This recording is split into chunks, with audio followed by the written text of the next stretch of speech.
همه قشلاق خودم به میدارم کجگردی ماشین تو میخورد خیال میکنم که بوی بهشت در دماغم میرسد.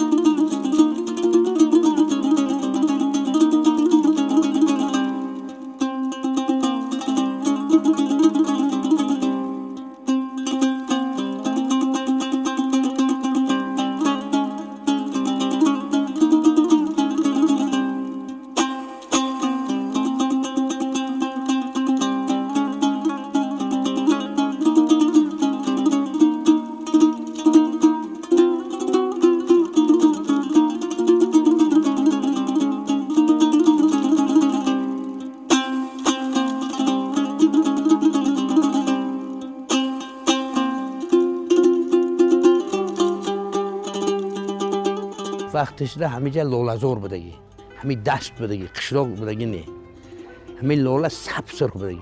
وقتی که میان مردم همه خیلی لولازور میرن. وقتی در نتیجه حکومت برای طلب کردن این قشلاق که همه خیلی مردم اومدن میگه دیگه میگن دیا لولازور میشه نام لولگی.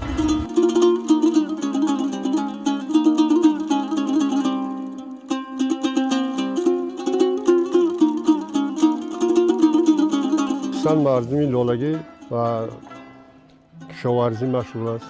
باغ پروری، کشت و کار، پخت کوری، چربه‌داری، مرغ پروری. خلاص خواجگی خلق همشه از اودش میبرد، کار میکند، خدمت میکند. برای چی دهه لولگی آوازدار نامدار شد؟ برای زیباییش، برای مردمی با فرهنگش.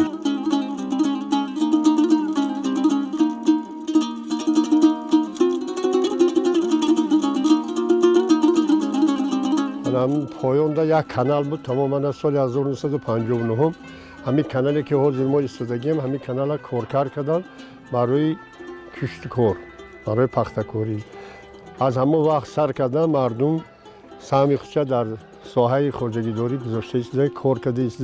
سطح زندگی مردم گفتن در کار بسیار خوب است. همین دهه قریب که از همون دوره اتفاق تو همین دوره که از دهه‌های پیش قدمی جمهوری می باشد. پیشتر همین معرکه‌های جمهوریوی نوروزی من همین میدانی همینجا بودگی دا میگذاشت. من همین میدان دا میگذاشتم معرکه‌های نوروزی جمهوریوی. هم اعضای حکومت اومده همینجا اشتراک میکردن، هم از جمهوری هم از همین ناحیه همشون اینجا یک میدان جدا کردگی بود، جای گوشتین اونجا جدا کردگی بود، جای معرکه کلان بوزکشی مابین جای کنسرت خفای پیا بود اونجا بالا ماشینای زل میموندن اونجا. گروهی شادروان آدینه هاشم با خودش، گروهی ظفر ناظم با خودش، گروهی من مستانه و نگین اپای نگینه و دیگر با خودش همینجا هنرنمایی میکردن. از خود دوشنبه نمایش میدادن، همینا بسیار نوارهای خوب میگیردن. این همون دهه است، همون دهه‌ای که بسیار با فضیلت‌های خوبی همین سنت‌های نوروزی و جشن‌های سده و جشن‌های مهرگان و دیگر جشن‌ها رو در همینجا پیشواز میگرفتن. حالا که میدونستن تا سطح جمهوری هم میدونستن که همین دهه مردمش بسیار تشبسکار است، تشکیلاتچی است، می آمدن همینجا همین ثبت‌ها را به نوار میگرفتند.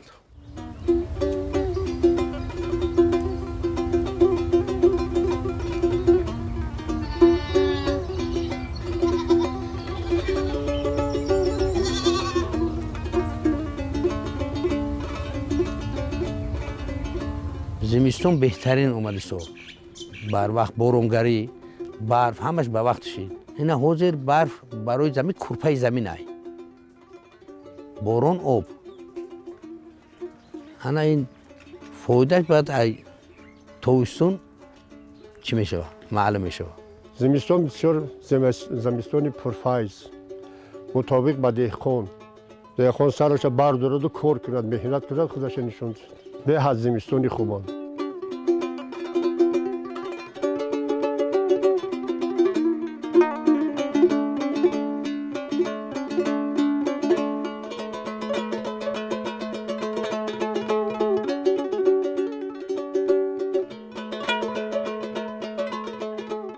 حاضر ما 517 خوجگی داریم. از جان اگر حساب کنیم قریب 8000 نفوذ است در دهه لولگی. بعضی همه مردمی سربلند دهه لولگی آبادکار است. من با سال گذشته با مقدار قریب 4 کیلومتر دهه را اسفالت پوش کردیم. جبرای دهه بتون پوش کردیم. مقصد من ای آغاز سال 2025 با 2 کیلومتر در پسیال که راههای سنگ فرش کردیم.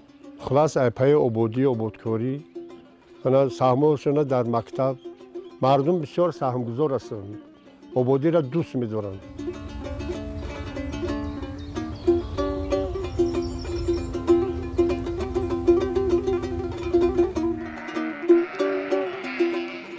مسئله چورواداری، مسئله باغپروری، دهقانی، کشت کار به همین مسئله زندگی میکنن دهقانا مردم. در زمین گندم، جو، زغیر، نخود، جگور مکه، سمسکه، لوبیا، موش، همین چی محصولاتی که هست همه در زمین میشود. خصوصا در دهه لولگی تمام محصولات میشود. جواری مکه میشنون در بیخ جواری مکه لوبیا میشنونن که به خاطر چی میخیزه به خاطر جواری با پشتش پمیدور میشنونن همین خیلی 3-4 حاصل میشه. مردک میکره دهخانی میکنه گندم میگیره جو میگیره جوش دیگه حاصل پمیدور کارتوشکا میگیره جوی کارتوشکا در لوبیا و پمیدور و محصولاتی که با توتیرمو ها میروه.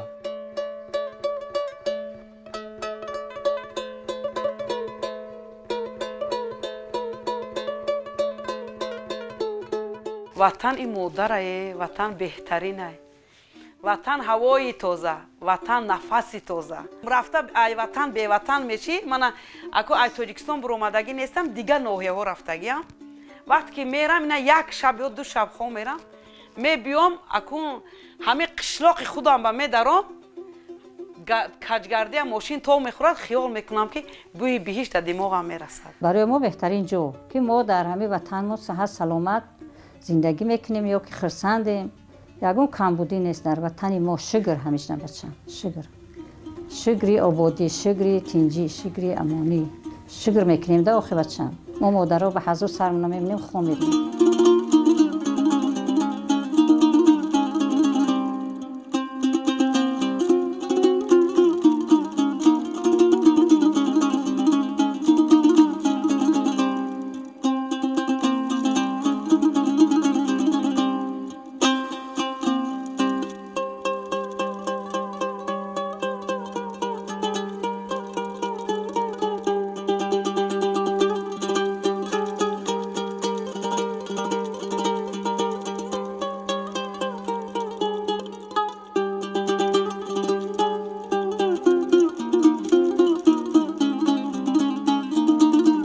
در 70 رفتم.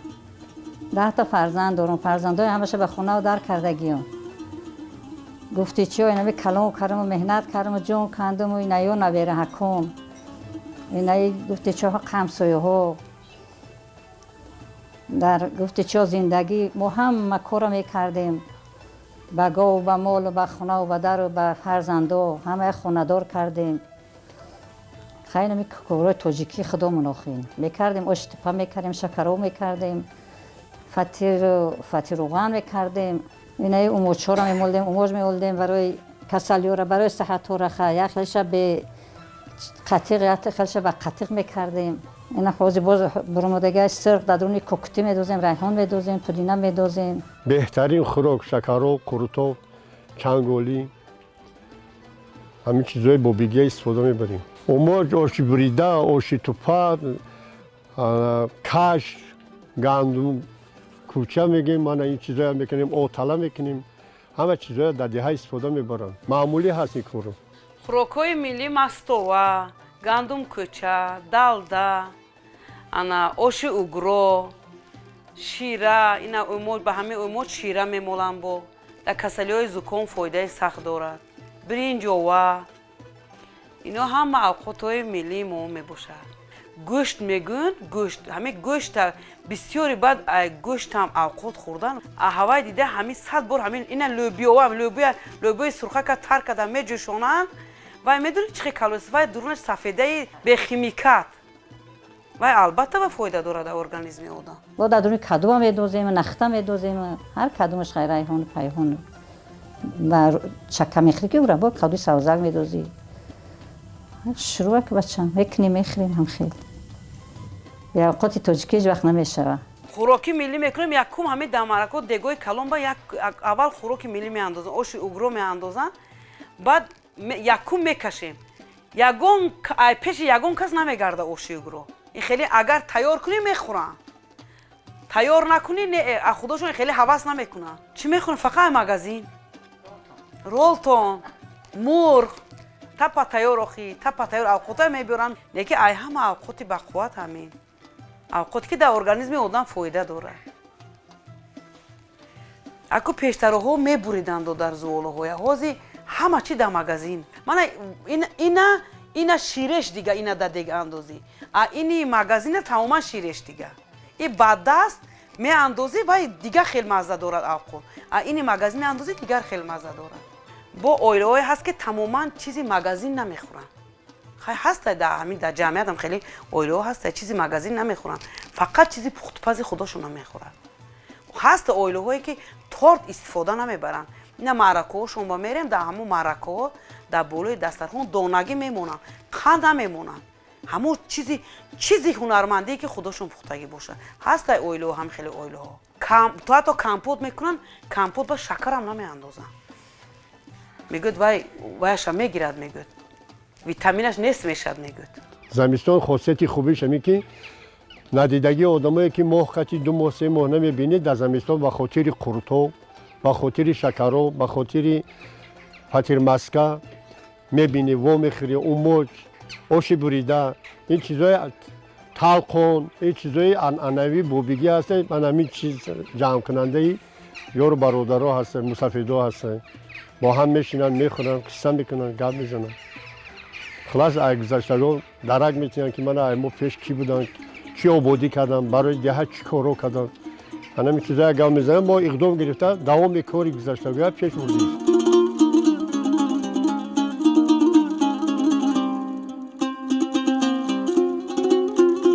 این خوراکی که ما آماده ساخته ایم آشی بریدن هم داره این آش بریده ما آش توپه هم میگیم بعضی ها اوتاله میگوین که این در همه موسمی گویا که فصل های سال یا استفاده میبرن خصوصا در بعضی اویلایی که من همی از حساب سرما زکام آمدگی اوقات پرهیزی میتوانن که یا بیروغن استفاده برن با کبوتی ها بنمی نخود و لوبی که همه اینها گویا ویتامین حساب میشوند استفاده میبرن با بعضی ها برای خوشخور شدن از روغن استفاده میبرن که روغن و منمی کارتوشکا و من چقدر که ما دیده ایستاده‌ایم لوبیا دارد و گوشت و تمامی منمی چیزهایی که ویتامین دارد از ویتامین باید استفاده میبرن خب با بعضی ها معرکه‌شون در این استفاده میبرن این طعم خوش خوری که همه وقت منمی گویا که دسترس خصوصا دهه‌های منمی در دهه ما که دهه لالگی نام داره اینا بیشتر منمی استفاده میبرن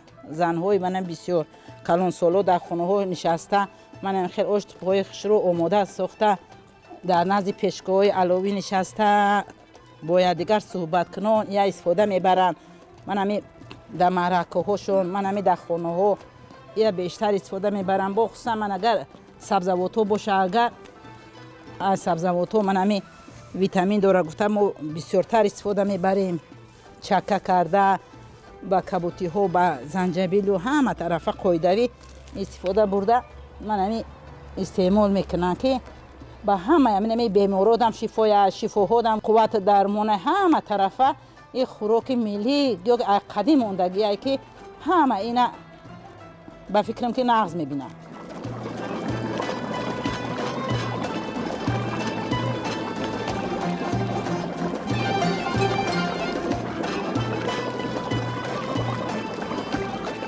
من توپه بالا برآمد او قدر وقت نمیگیرد من هازی ما میکشیم توپه تیار شدگی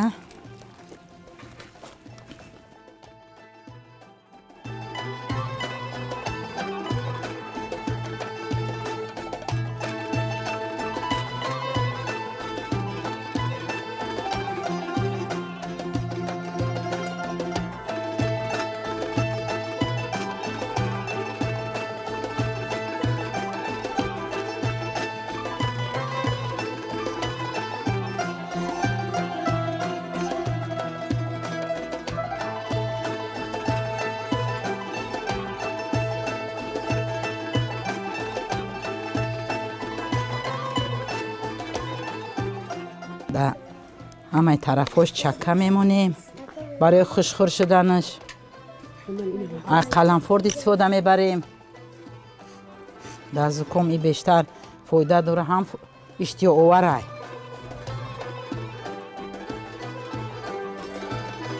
من آماده شد خوراکی آش توپای ما. من همی بینه که چقدر آش توپای خوش صفت خوشرو شد که آدم صحت و بیمار همه در یک ای خوراک ما.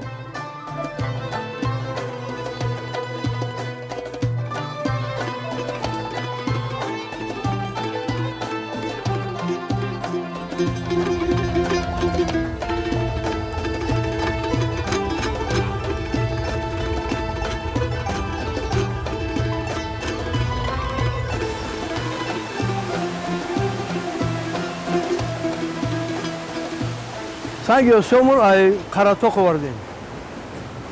سنگ تراشوی کنه بوده، همون سنگا رو ما جدا کوفتیم یافتیم آوردیم اینا برقرار کردیم همش. پرا کار میکنه بهادر، پرا 4 ساعت کار میکنه.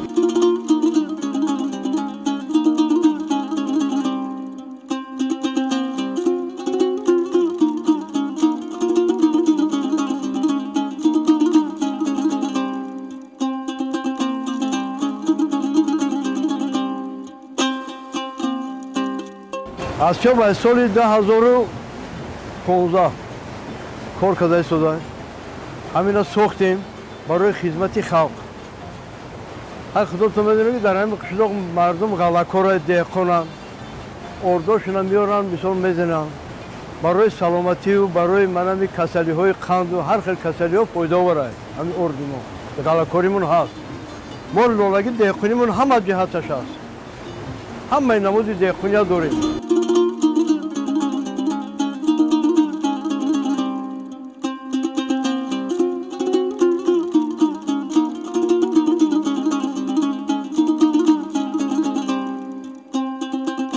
ده تا آسیاب بود.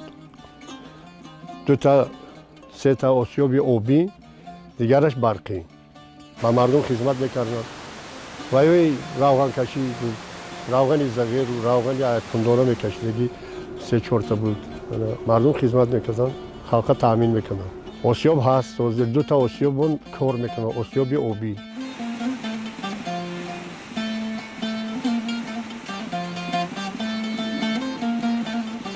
اردی آسیابی هم یک نمود میزنه آسیابی سنگی. و سویتی نیست ما سویت استفاده نمیبریم جدا.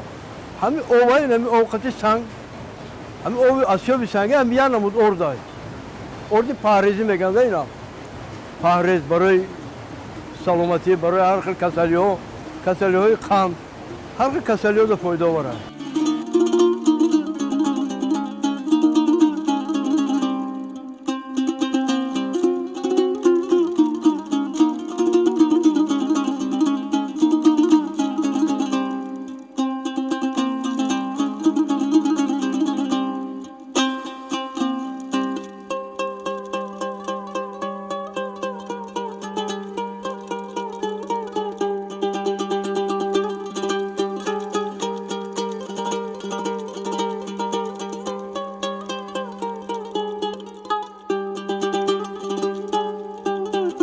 طبق تراشی از قدیما موندگی از بابای بویامو از چوبی چنار، چهارمغز، زردالو یا سختنده از همه تیار میکنیم و کسبه هم قدیمی هوشیار کردگیم. میزوجانش هست، مثال نمی تراشیم از چوبی این هست، از چوبی چنار مثال دیامترش 50 میشه، 60 میشه می تراشیم. انا باز میشه از چوبی زردالو و نه مایش باش میشه چوبی چنار مثلا میبریم تیار میکنیم چوبی چنار رو انا وقتی کنیم میبریم راست میبریم طبق میسوزیم. طبق یک چیزی عنعنوی هست، بابوگی هست.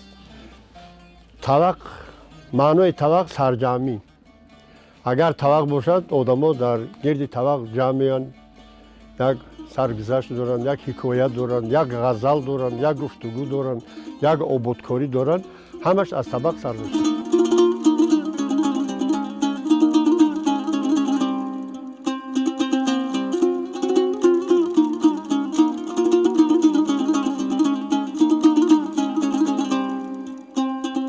дастаи дост метароши мана. Ина мизоҷонаш ҳаст бисёра. Чӣ қадари тароши мисол ҳаст. Агар молот ба сифат боша ҳама вақт ҳаст, мизоҷон ҳаст. Баъд аз он ҷумла баъди инам тароши мисол ой дастаи бел метарошӣ, мана кедман метарошӣ. Чанд хай кор кунӣ кор ҳаст. Кори бо сифати ҳалол кунӣ ҳастанд, мизоҷон ҳаст.